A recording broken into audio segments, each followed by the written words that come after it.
더불어민주당의 전당대회가 끝났습니다. 새 대표와 5명의 새 최고위원이 선출이 됐는데요. 그 가운데 한 분 지금 전화로 만나보겠습니다. 장경태 신임 최고위원 전화로 만나봅니다. 나와 계시죠? 네, 안녕하세요. 장경태입니다. 네, 축하드리겠습니다. 감사합니다. 네. 근데 요즘 유행하는 표현으로 심장 쫄깃이라는 표현이 있더라고요. 네. 네, 그 커트라인을 가까스로 넘으셨는데 특별히 소감을 좀 여쭤보겠습니다. 일단 저는 한 분 한 분 이 자발적인 활동가분들이 열심히 도와주셔서 된 케이스라고 저는 생각하고요. 제주도, 강원도, 영남, 호남, 수도권에 할 것 없이 또 권리당원, 대의원, 재외국민까지 고르게 득표했습니다. 그래서 정말 너무나 감사합니다. 밑바닥부터 올라온 또 밑바닥에서 가장 안정적 지지를 해주셔서 다시 한번 감사드립니다. 목소리가 좀 약간 쉬신 것 같아요. 네, 어제 이 전당대 연설 끝나고 아예 못 쉬고 바로 지금 아침 일정이라서요. 제가 지금 민폐를 끼치고 있군요. 좀 더 주무셔야 되는데. 아닙니다. 바로 현충원 참배가 있어서. 그렇죠. 네. 보통 바로 이제 그 다음 날 그렇게 되니까. 네. 자, 근데 어제 그 전당대회 끝나고 이재명 대표와 새로 뽑힌 최고위원들이 간담회를 가졌다고 하던데 이 자리에서 무슨 얘기가 오갔던 겁니까?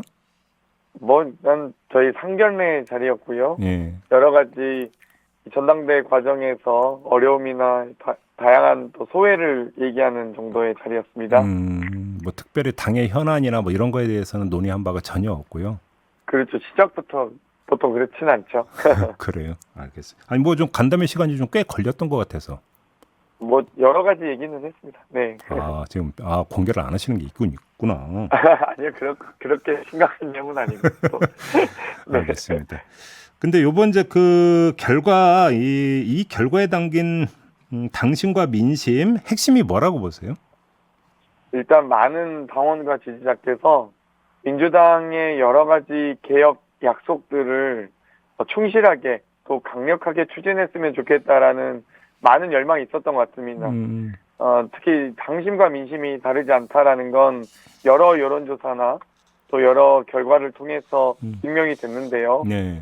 특히 이제 민주당을 지지하는 분들의 경우는 민주당이 제대로 개혁 입법을 했으면 좋겠다라는 마음들이 많이 담겨 있다고 생각합니다. 그러니까 이게 권리당원 투표 결과나 대의원 투표 결과나 일반 국민 그러니까 의사나 크게 다른 게 없었던 거죠? 대표뿐만 아니라요. 이재명 당대표님에 대해서는 압도적인 지지를 해주셨고요. 네. 또 이 최고위원 선거도 보면 대부분 이제 이 언론에서는 편의상 친명, 비명 이런 식으로 나누시던데 8명의 후보가 다 팔색조 후보였습니다. 여성, 청년, 지역, 초선, 재선, 3선 등의 다양한 구성이었고 그 다양한 구성 중에 좀 더 개혁적 성향이 강한 최고위원들이 보다 더 많은 득표를 했던 것 같습니다. 네. 그럼 우리 최고위원을 두고 언론은 친명으로 분류하던데 이 분류법에는 별로 동의를 안 하시는 겁니까? 편리상 저는 이 명팬에 가깝지 않을까요? 명팬? 네, 제가 오히려 팬심은 있지만 그렇게 개파로 나누긴 쉽지는 않은 것 같고요. 다양한 최고위원들이 아마 다양한 목소리를 하지만 또 개혁적 성향이 강한 분들이기 때문에 개혁의 목소리에서는 한 목소리를 낼 거라고 봅니다. 그래요. 자, 그러면 이제 새 지도부가 출범을 했는데요. 첫 번째 과제가 뭐라고 보세요? 최고위원께서 보시기에는. 저희가 지금 해야 될 것들은 가장 중요한 건 국민들께서 21대 총선에서 아무래도 이 다수의 의석을 주신 것은 아마도 전 개혁 입법에 충실하라는 대한민국 대전환의 길을 좀 더 가야겠다는 어떤 명령이었다고 보고요. 예. 다만 지금 현재 현안들은 첫째가 민생이고 둘째가 민생이고 셋째가 민생입니다. 예. 지금 여러 가지 부자 감세 그리고 그럼에도 불구하고 공공요금 인상 등의 또 고금리, 고물가 등의 여러 가지 현안들이 있습니다. 특히 민생 현안이라서 더 시급한데요. 그 부분에 대한 많은 지도부의 고민과 고심이 있어야 될 거라고 생각합니다. 우리 최고위원께서 이제 쭉 계속 경선을 하시느라고 이제 뉴스를 얼마나 챙기셨는지 잘 모르겠는데 어제 그제 계속 언론이 쏟아낸 뉴스 가운데에는 내일까지인가요? 종부세법 개정을 처리하지 않으면 중과 불가피하다 이런 뉴스를 계속 쏟아냈거든요. 이런 문제는 어떻게 보세요? 뭐 일단 그 부분은 사실 우리 지도부가 탄생하기 전에 정부에서 일방적으로 전 제안한 부분이라 보고요.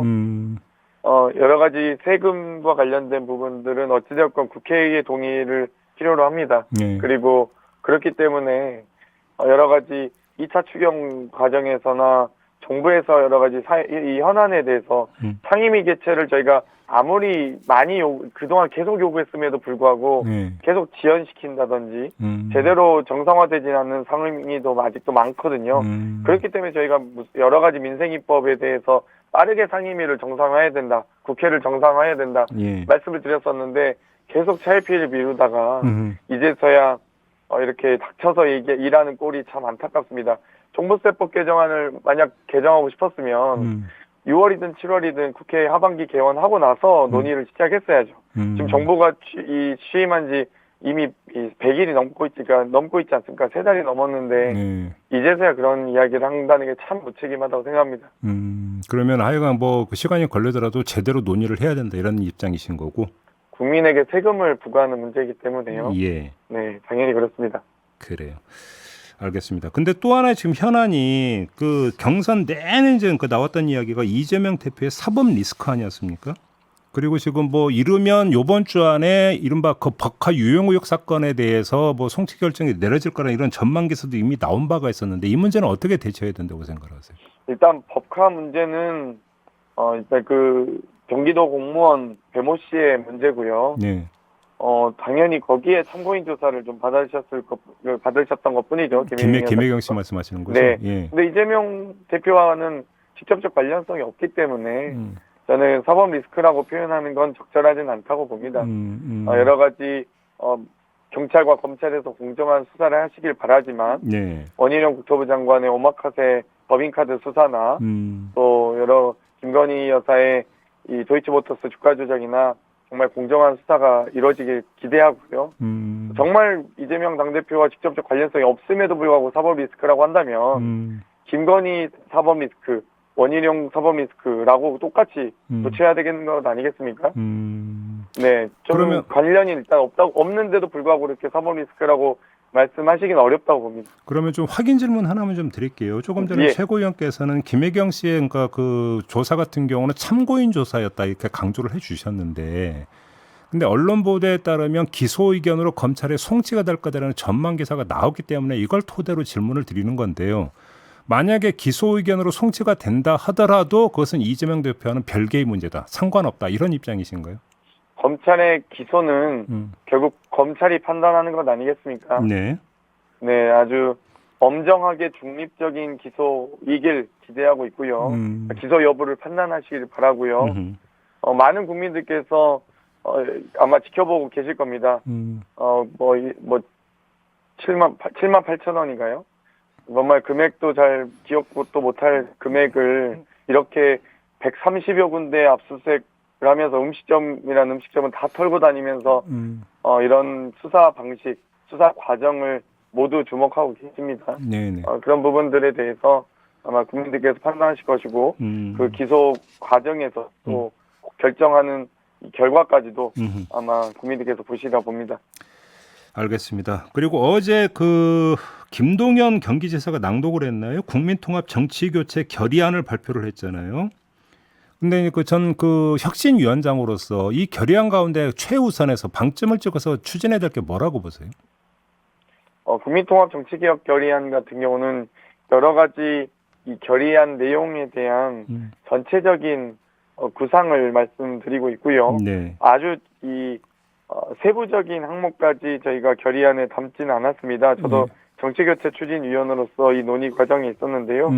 여러 가지 우리 당이 논의해야 될 과제들 혹은 나아가야 될 방향 정도를 설정했다라고 좀 보시면 될 것 같습니다. 그러면 여기에 공직선거법 개정을 그 총선 1년 전이 내년 4월까지 완료한다 이런 대목이 있던데 공직선거법 가운데 어떤 조항을 지금 손봐야 된다고 설정을 하고 있는 겁니까?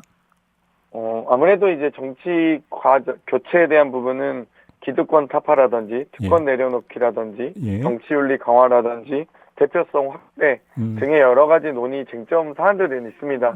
그런데 내년 4월로 한 것은 내년 5월까지가 원내대표 임기 또 국회 정개특위 임기입니다. 아, 예. 그리고 또 총선 1년 전이기 때문에 여러 가지 개혁안에 대해서 총선 1년 전에 예측 가능하게 바꾸는 것이 특히 여러 법과 제도에 대한 측면은 좀 미리 안정적으로 바꿔놓는 게 좋다라는 선언이라고 보시면 좋을 것 같고요.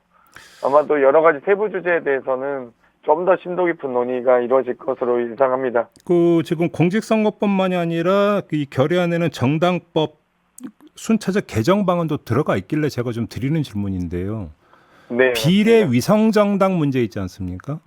네. 이 문제를 정리하기 위한 이런 대안도 지금 당 차원에서 마련을 하고 그다음에 추진할 계획입니까? 일단 정당법, 공직선거법, 정치자금법 등 다양한 법에 대한 개정이 있어야 되고요. 또 특히 이제 선거 제도 관련돼서는 단순하게 위성정당 방지 정도가 아니라서 네. 논의 주제가 상당히 넓습니다. 깊이도 매우 깊고요. 그래서 아마 그 부분은 정치교체 추진위에서 언급을 하긴 했지만 세부적인 논의 방향까지는 좀 더 추가로 논의할 필요가 많습니다. 좀 더 구체화는 좀 시간이 필요하다 이런 말씀이신 것 같고. 네, 그렇습니다. 이재명 대표가 어제 대표 수락연설을 하면서 영수회담을 제안을 했던데요. 그 뒤에 간담회에서 좀 그 관련 설명이 좀 있었습니까 혹시? 아니요, 그런 영수회담까지 논의할 정도 깊은 논의는 하진 않았고요. 네. 다만 여러 선거운동 과정에서 이재명 대표께서 이 여러 가지 윤석열 대통령과 국민 민생과 관련돼서는 여야 구분하지 않고 정말 민주당, 국민의힘이 함께 힘을 모아서 민생 문제 해결을 해야 된다라는 구상을 여러 차례 밝히셨기 때문에 예. 빠르게 첫째도 민생, 둘째도 민생, 셋째도 민생입니다. 윤석열 대통령께서 정말 민생과 관련된 국회와 여러 가지 협력을 원하신다면 빠르게 영수회담을 하셨으면 좋겠습니다. 이번 최고위원 구성을 놓고 보면 이른바 호남 대표성을 띈 인물이 최고위원에 입성을 못했고 그래서 이게 이제 지명직 최고위원이 또 있지 않습니까? 이쪽으로 네. 눈길이 이제 돌려지고 있던데 어떻게 풀어야 된다고 생각을 하세요? 뭐 일단 호남뿐만 아니라 영남, 충청 모든 지역이 다 소중한 지역이고요. 예, 네. 뭐 여러 가지 후보 개인에 대한 부분은 전 좀 다른 문제라고 생각합니다.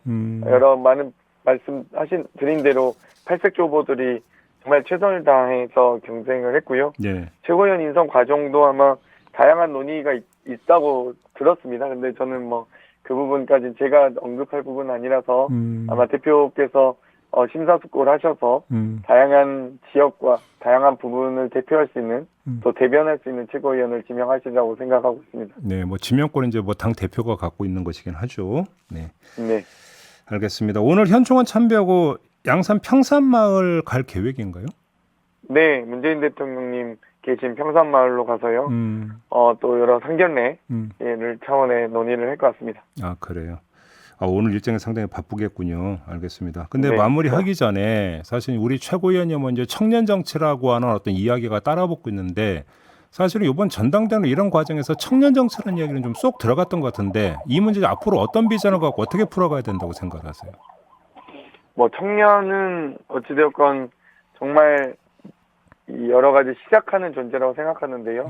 학업을 시작하고 일자리를 시작하고 뭐 결혼을 시작하고 보육을 시작하는 다양한 형태의 시작이라고 보는데 네. 저는 출발선에 설 수 있는 기회 보장, 정치권의 진입장벽을 낮추는 여러 가지 노력들을 해나갈 생각입니다. 그렇기 때문에 저같이 평당원부터 자원봉사자로 시작한 국회의원 또 여러 주요 당직자들이 더 많아졌으면 좋겠습니다. 또 그런 역할을 해나가겠습니다. 알겠습니다. 마지막으로 최고위원으로서 어떤 역할을 하고 싶으십니까? 특히 이제 그 좀 방점을 찍는 역할이 있습니까? 저는 아무래도 정당과 정치 제도에 관심이 많고 또 예전에 혁신위원장, 전준위원 등을 하면서 네. 여러 제도와 당원당규 개정 등을 많이 했습니다. 예. 그렇기 때문에 말씀드린 대로 여러 많은 분들이 함께 참여할 수 있는 정치 시스템, 플랫폼 등에 주력할 예정입니다. 그쪽으로 좀 이제 그 관심이 많으시군요. 알겠습니다. 자, 다시 한번 최고위원 당선 축하드리면서 오늘 인터뷰 마무리하겠습니다. 고맙습니다. 네, 감사합니다. 네, 지금까지 더불어민주당의 장경태 최고위원이었습니다.